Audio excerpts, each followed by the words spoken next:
Bueno, estamos en el bosque de las almas perdidas. ¿Crees que serán ciertas las historias que cuentan sobre él? Ya no creo. Este bosque no da nada de miedo.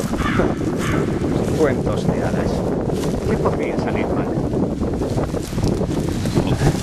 ¿Has oído eso? ¿Vamos a oír qué? Será una rata. Detente, es tu metamorfina.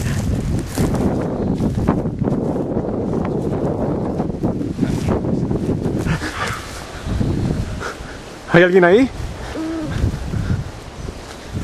Vamos, esto llama más la atención. Puerta abierta con música latina en donde no había nadie. Tranquilo, yo estoy aquí contigo. Se le está grabando. ¿No? Sí. No. Es que quiero grabar drama de verdad. Tranquilo.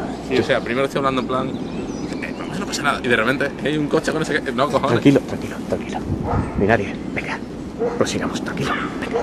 Venga, yo estoy contigo. ¿En serio aquí para allá? Sí, yo te protegeré. Vamos. Y los manos van a andar por aquí. Solo ve tú delante, ¿de acuerdo? Yo te sigo.